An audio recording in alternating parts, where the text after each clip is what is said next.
Perfect. Okay, we're recording. Hey guys, hey Stalling and Falling in Lovers. I have your second bonus class that I'm super excited for you guys to get to participate in. It is my good friend and my colleague, Sherry, as we know her, Sutherland, who is an expert on anything to reduce anxiety. She runs a really great group called well, you changed the name. Tell me about it. It's now Called The Shift, Awakening the Your Inner Fire.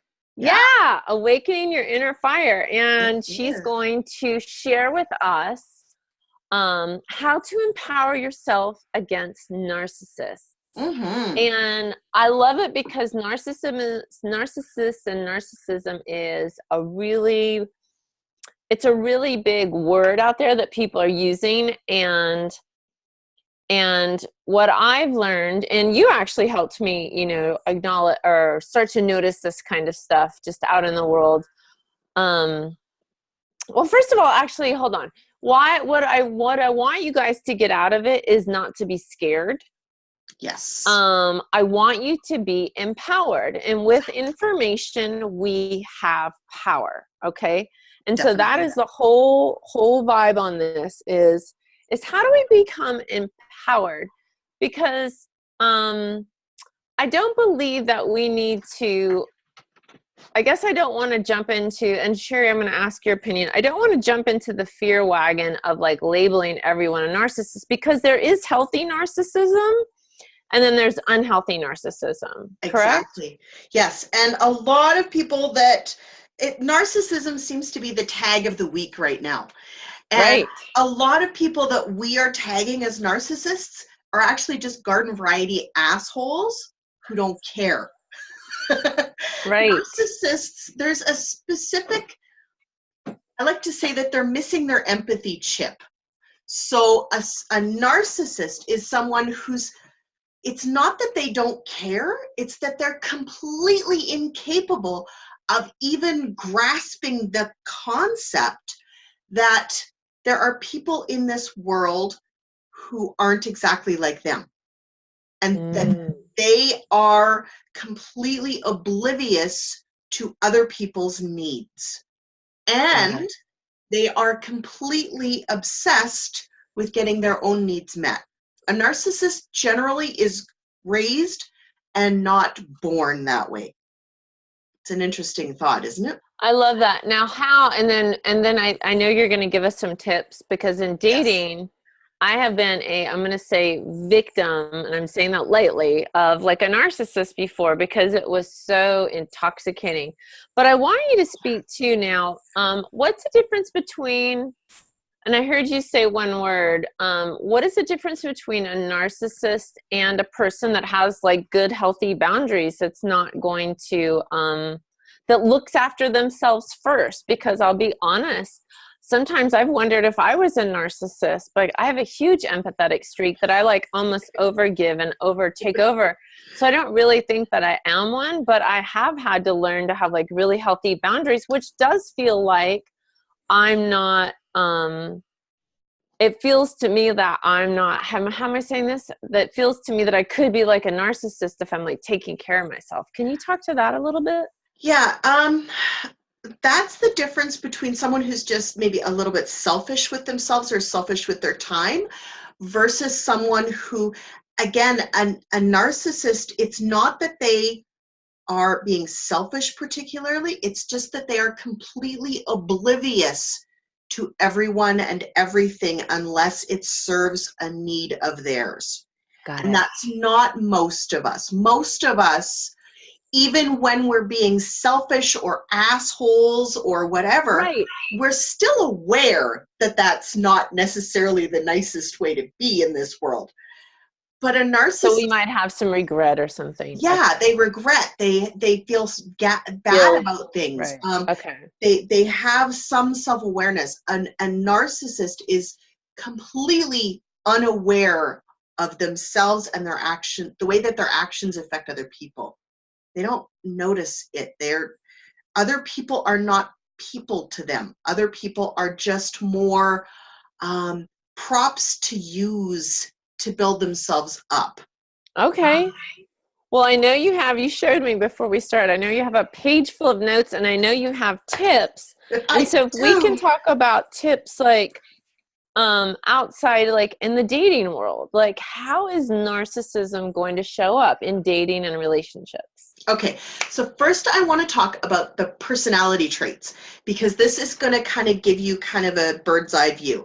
And first I want to say, because this is another one that is thrown about there all the time and it's not necessarily true, not all narcissists are really brash and pushy and loud and take over the whole world. And charismatic? And, okay. well, but they're all charismatic, but sometimes they're really kind of quiet and shy, and they're a little bit pouty because they're not getting their way or what have you, or they're kind of that person that's, you know, kind of pulled back and distant a little bit. It depends on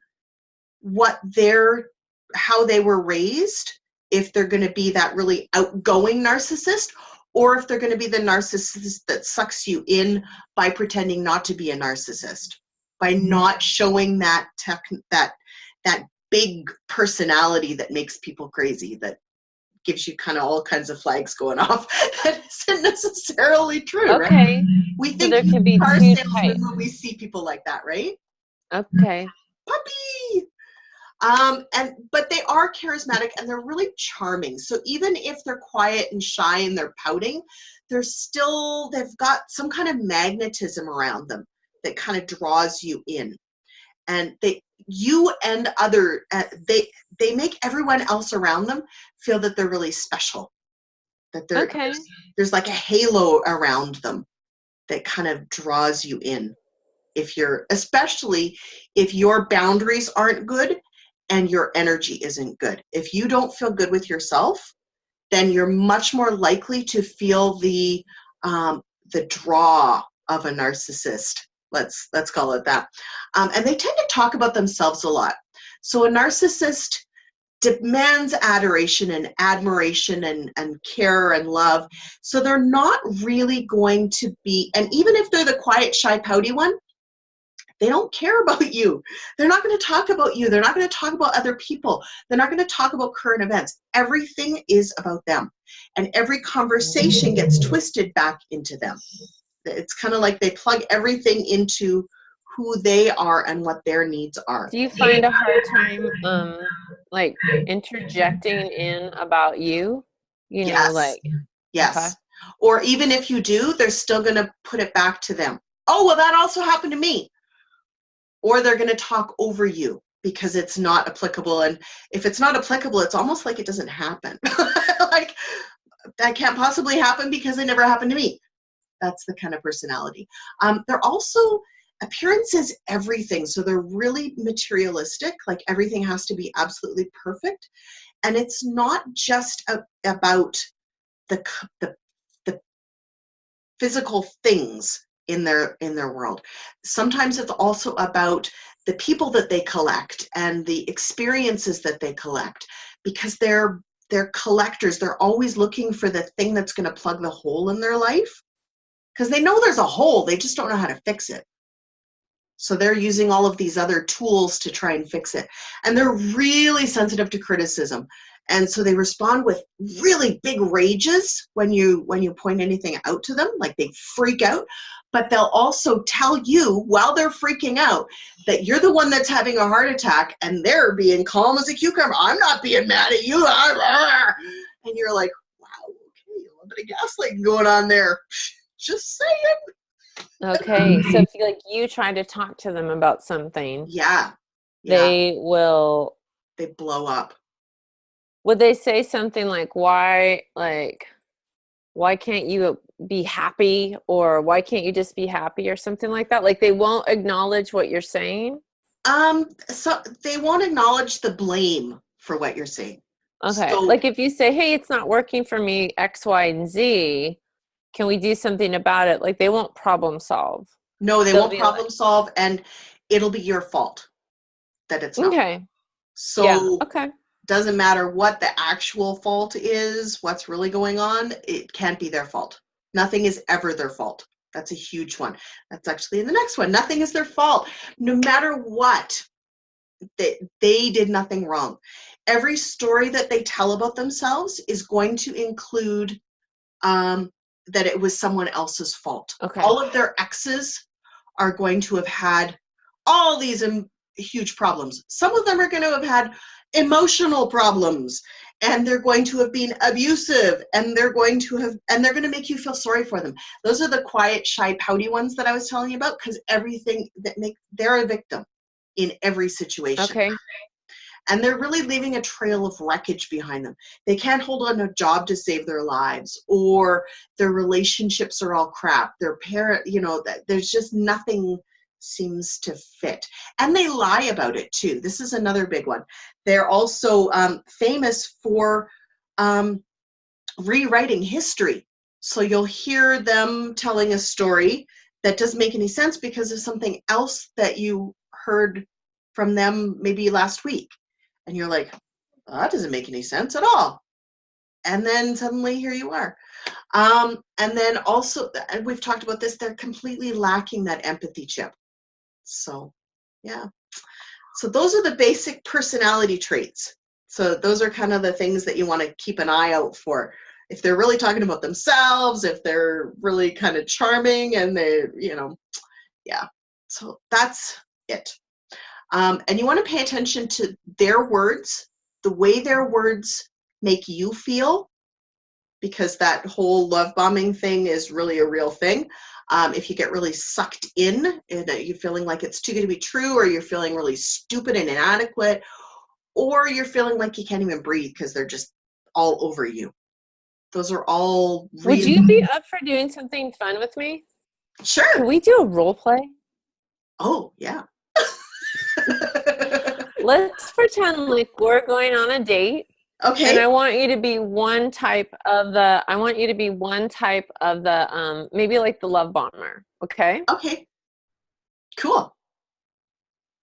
Or just, yeah, bring up like some, like narcissistic traits, and then we'll kind of debrief it. So Perfect. We'll go for like a couple minutes. Does that sound good? Yeah, let's do that. All right. Okay. So imagine we're on a date, and I'll be like, "Hey, Sherry, I'm Andi. It's really nice to meet you." What? Nice to meet you too. You're so gorgeous. Oh my God, I can't believe I'm so lucky. Wow. You must have so many men all over you all the time. Wow. How are you still single? I don't even understand that. But I'm feeling pretty lucky that you are, because it's... Oh, that's really sweet. Thank you. Yeah, thank you. You're welcome. So I bet you're kind of wondering that about me too, right? Wondering why I'm still single?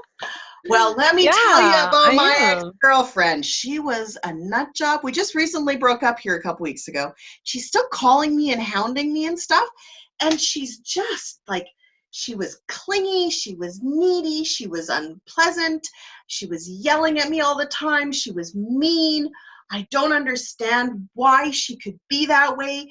When we first started dating, she was great, and then she just was like she would have lost her mind, and I think she might be bipolar, and I don't understand why. Why? Like, what did you guys argue about her? Like what was it about? I don't even know. Most of the time she just would pick on little things and like blow it up into some big out of proportion bullshit, and she would make stories up that didn't even happen. And don't ask me. I was just along for the ride. Yeah. That must have been hard. It was, but I managed to break it off with her, and she's still chasing me, but I've kind of let it go, and I'm moving on. So here I am, you're ready to date, and I'm here and happy. And God, you're gorgeous. You really are. Holy crap. Nobody ever told you that you're just gorgeous? Look at those eyes. Oh my God. I could just spend a week in them. Yeah. You're like, oh, please make this stop. Sorry, I had to break character because you're already going. Well, I it's have me healthy because, boundaries, so this is not okay. calling you in. Right, right. Okay, Yeah. good. So yeah, I didn't do a really good job because I honestly I've been a part of this before, especially like when I go to, and this is what I want you gals to hear, when I go to dating lonely and, you know, looking for a fix of like a guy to like entertain me, right? Yeah, Like give baby. me attention, right? That's when a narcissist guy will come into my traps. And I have been in this. I've been in that before. I've been in the Sherry, I'll do one for you. It'd be like, oh my gosh, we are so meant to be together. Oh yeah, I forgot about Super So You Meant know, to Be Together. It's like, are you fate. feeling what I'm feeling? You know, like on the first date or the second date, like you are my king or you are my queen. Like Uh-huh. I cannot wait to travel with you and take you to all these places. Oh yeah, I've yeah. had so much smoke blown up my, you know what, that I do have boundaries now. So I don't know if what I did was right, but what I do is I just, I can usually try to tell on the phone if it's going to kind of go that way. Or B, if it's in real life, I just sit back and kind of just enjoy the show for a little bit. Like I don't get wrapped up in it. I just kind of like sit back. Yeah, because and did you I don't know if anybody else noticed, but I took up all the oxygen. There was Right. no questions, there was no conversation. It was just like stream of consciousness crap coming out of my mouth. And that's what it feels like. But usually they're so charismatic and charming that it's not until like a couple days later that you start to look back and you're like, shit, he didn't even let me talk. I didn't get Right. a chance to put a word in edgewise. Right. Or even during it. Like you can just I want you girls so we're going to be talking about this tonight actually. Actually, I'll leave it. But I want you girls to start noticing this kind of stuff, like on the Yes. phone and on the date. Like, has he asked anything about you? I think that's number 4, like on my profile. Like, someone needs to like want to know me and the Yeah. real me. And there's a difference between like being nervous on a first date and like a narcissist, right? Yes. Like some Yes. guys are just kind of nervous and they're like, blah, you know. But like that narcissist is really different. Good. Can Yeah, we it's do a got a different different one? energy. Can, Now, there is I'm just going to kind of throw this out there because I know that Chrissy was asking about this. There's a really simple trick that you can do while your oh yeah. narcissist is blathering on to see if they're really a narcissist. Let me hear Um, this. yeah, and it's actually an NLP trick, and it's kind of used for a few different things, and it is What's NLP? neuro-linguistic programming. So a lot of Okay. salespeople use this. So what they do is when you are face to face with someone and you're trying to either build rapport or you're trying to check if they're and see if they're a narcissist, mimic their behaviors, mimic what they're doing. So you took a drink, I took a drink. You leaned back, I leaned back.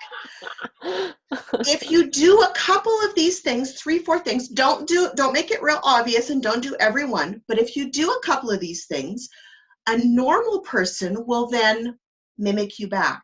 They'll mirror you back when you do something. Really? Yes, it's hardwired in us. And it's funny because you can actually do this. It's evil, but you can do this in restaurants or any place like that. With anyone who you're within their sight line, and you can influence their behavior. So try it at a restaurant, somebody who's like a couple tables away who's facing you. Mimic what they do without making it too obvious that you're watching them, like take a drink every time they take a drink, and then do something, reach for a piece of silverware, and they'll reach for it just automatically. Okay, It's so really cool. let me ask you. So Yeah. I'm supposed to now be all animated and okay. And then so what does a narcissist not mimic you back? They cannot. They are um, They're not even paying attention to you. they're not paying attention to you, and they're lacking any what that is empathy. So really, if you're not capable of empathy for other people, which a narcissist isn't, they're missing the empathetic chip. They're not capable of feeling enough empathy for other people to notice the subtle cues that we give off for each other. Interesting. Yeah. It's a totally subconscious thing. They cannot help it. It is an absolute tell for if someone is a narcissist. And it works every time, and yet it's really kind of scary when it actually works. You're like, wow, okay, I don't even know how that worked, but it worked. And oh yeah, I'm not going out with you again. Got it. So they won't be able to mimic you. Yes. Yeah. They won't notice you mimicking them because they're not self-aware enough to notice the subtle clues when other people are mimicking them. Interesting. Yeah. Now, All if right. they've had some NLP training, they might notice still, but there's very few people who are true narcissists who are actually interested in that kind of stuff. They think they're perfect anyways. So you're likely going to trip them up with this little technique. It's so simple. It's so easy, like 5 minutes or less. You're just doing a few things, just a few subtle shifts.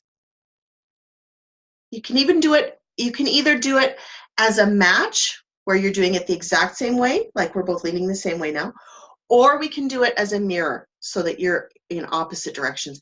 And you don't even have to do the arms. You could just shift your body ever so slightly and tilt your head. Well, I can see you doing that.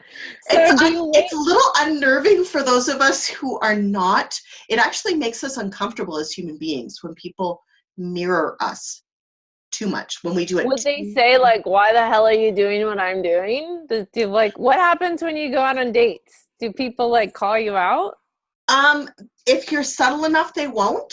But if you aren't subtle enough, you could actually, they're not going to call you out on it. They're not going to understand what you're doing, but they're going to feel a little uncomfortable about it. They're going to be like, okay, I don't know why, but it feels weird being around her. That's so interesting. So we don't need to do this with every date. Don't overuse it. Right, right. Do like 3-4 minutes of it, and very subtle. And we don't have to use this with every date because most people are not narcissists. It's just if we're starting to wonder. Exactly. Don't do it with everybody. Why do people in sales use it? I don't get that. Because for connection. If you use it correctly, it creates a connection between two people. And that's another reason that it works so well to tell if somebody's a narcissist, because if they aren't capable of connection with other people, they're not going to do that because they're completely clueless to that level of awareness of other people. Okay. So, yeah, it's kind of an interesting. I have a question about narcissists that if I have been told that if you are a child of a narcissist, that you think that you're a narcissist too, but maybe you're not. Do you have any info on that? Sometimes yes, and sometimes no.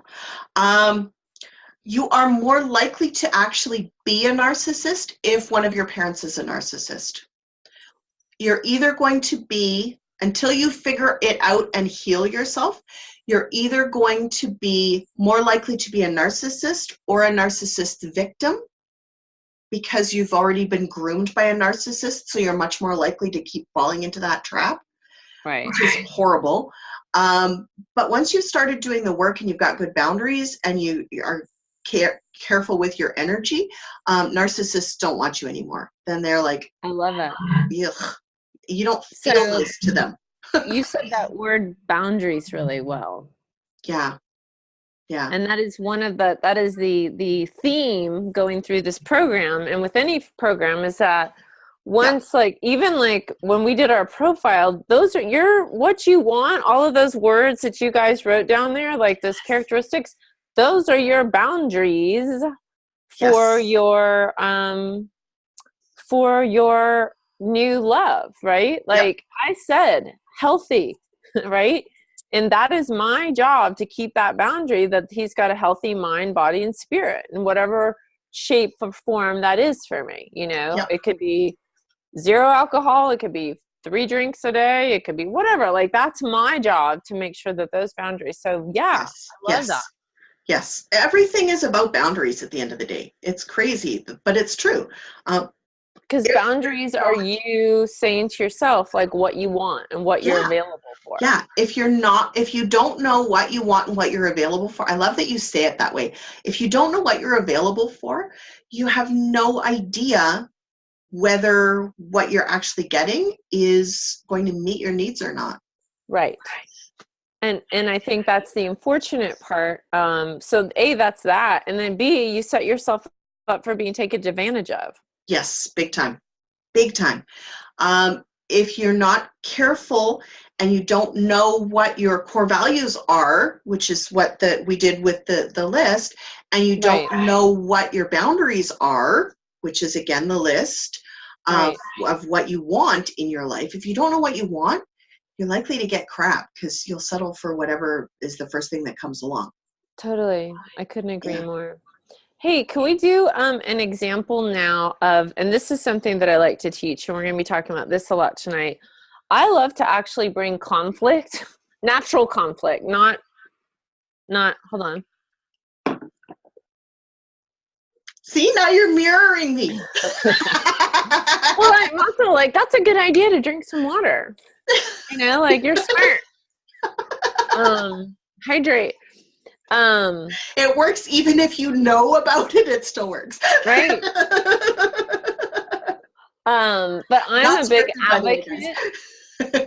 No, it's so true. I'm a big advocate of bringing in natural conflict into the beginning of a relationship. We're going to talk about that tonight. And I don't know if anyone is going to have time to watch this before, but versus me, my history of the reason I've had such an unfulfilling, I will say, dating experience this past 10 years is that I went into it as the cool girl that was like open for anything when I'm really not. Like if you know me, I have some pretty good opinions on like what I like and what I don't like, or what works for me and what doesn't work for me. Hey, Chris. Hey, Chris. And so I would love to do a demonstration on me saying something to you, Sherry, that doesn't work for me. And then I'd like for you to answer in a narcissistic way. Hi. In a narcissistic way, with either like the gaslighting or the blaming or whatever. How does that sound? Sure. Okay, cool. So I'm trying to think of something. All right. So imagine you and I have like, maybe we're about to go on our second or third date. Okay. Perfect. And I'm going to say, or maybe we've been talking, let's do this. We've been on a couple dates and we're getting to know each other. And I'll say this one all the time because I use this example a lot because it worked out really well for me with this guy, but wouldn't. All right, let me just go. All right, ready? Yeah. Hey, Sherry, I need to talk to you about something. Okay. What's up? You know, like, you know, we've had like a few dates and we're getting to know each other and stuff. And my son had surgery, you know, yesterday. And I just want you to hear that, like, when my son has surgery and you know that I'm going to be like worried about something all day, I need you to check in with me. Is that something that you can do? You know, I had surgery a couple years ago and it was not so big of a deal. And I don't really appreciate that you're feeling that you need to be checked in on all the time and that's my job. That's not my job in this relationship. It's not to be chasing. I'm really not hearing You're such a dick right now. It's uncomfortable. You're doing a really good job. All right, keep going. Same character, because that's exactly what they'll do. Yeah. Oh, it's totally what they'll do. And now I'm turning it around. It's not my fault that you're feeling this way. Your needs are are your needs, and you need to meet them on your own, not with my thing, right? And I love how you said I had surgery. Yeah, you like brought it back to you, right? Yep. And not my son, who I'm worried about. Those fuckers. And did you notice I didn't even start with, oh my God, what did he have surgery on? Is he okay? What do you need? Right. None of that. Right. It was totally like listening to react, listening Yep. to get more to me. Oh my God, I had surgery too, and it was awful. And I don't appreciate that you feel that you need to have all this. No, that was great. That was Yeah. so good. Thank you for demonstrating that. Mm-hmm. And that's why I really do believe in like ladies, we're all like, 35 and older. Let's go for it. Like, don't be afraid to like say stuff like this to somebody that you've had a few dates with, Yeah. or that you're getting to know. Like, I really believe in fire fast. Yeah. Like, if you need to tell someone something, whatever, they got bad breath from eating onions or whatever, like, maybe not that one, but like whatever, if like you need to tell someone something, then tell them. We've got to not be afraid of how someone's going to react, or if they leave. Yeah. Because if they leave, that's going to help us, right? Well, if they leave, really, at the end of the day, they did you a favor. Right. Because they obviously were not going to be there for any of the more serious stuff that might happen in life. Exactly. So, bye-bye. Yeah. Let the door hit you on the way out. Nice. All right, do you have anything else to share? Those role plays were great, and I loved all your tips at the beginning. Do you have anything else that you wanted to share before we wrap up and see if anyone's got any questions? Just a final piece of advice. Notice what they do more than what they say. Because a narcissist they're going to use lots of words to try and distract you from the truth of what's going on. For example, Chris, you may want to go back and watch the beginning part of this, because we did go through the really quick test that I told you I was going to give you, and we talked about the personality traits as well. And we talked about the fact that you need to pay attention to their words, your emotions, and then their behavior is another big one too, because their words and actions, if they're a narcissist, don't always line up very well. Definitely. Yeah. So true. And that is our job, to make sure that A, we're asking the questions, and B, paying attention. Yeah. I mean, I will say one of my biggest patterns is I make the person that I've really had to like get over. I make the person that's not good for me, and I make the person that is good for me, not good for me. And that is my way of staying single. And so what is easy to do is to make a narcissist or that type of personality the good for us. And it's really our job to really pay attention, like go in this with like eyes open and question and be curious, and not, this is what I was saying earlier to Ismaela, like we can't get our hearts invested in this early in the game. Can we get excited because the guy's hot? Sure. Or we're enjoying like dating? Absolutely. But we're not at the place where we need to have like our hearts invested. Like, this isn't puppy love anymore. Like, we've got to be able to have an open heart and protect all at the same time. And you can do both. Yes. Now, Chris has in the comments here, she knows these things, but she sees where they're so covert, and they're knowing all of the above can be missed. Love bombing can look just like a nice person. No, it doesn't. If someone looks too good to be true, they're too good to be true. If someone is all over, they're really, really excited about you at first, that's usually 99 times out of 100, that's a red flag, a massive red flag. Big red flag on the plate, like, the biggest flag that can be. Don't fall for it. Don't believe the bullshit.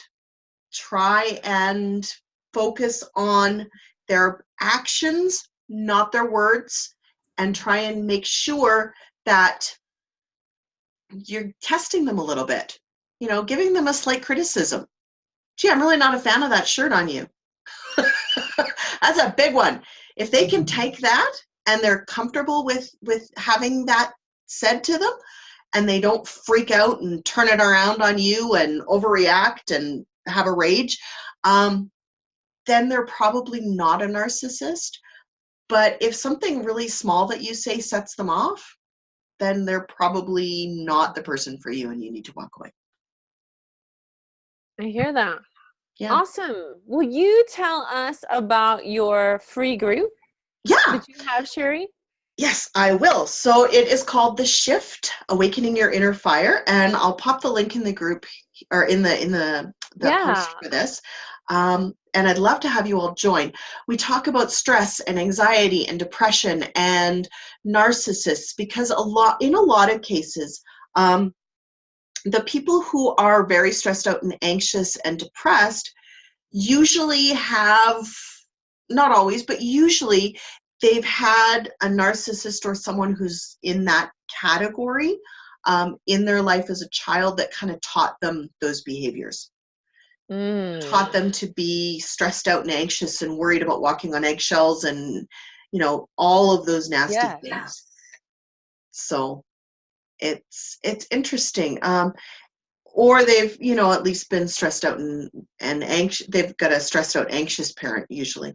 So it's definitely helpful to kind of get a kind of a broad look at all of the different pieces and figure it all out together. So right, and eliminating stress and anxiety, because it's hard to have a connected relationship when you're stressed and anxious. It really is. It really is. So stress is worrying about the future, and anxiety is worrying about the fact that the past happened and it could happen again. Really. Right.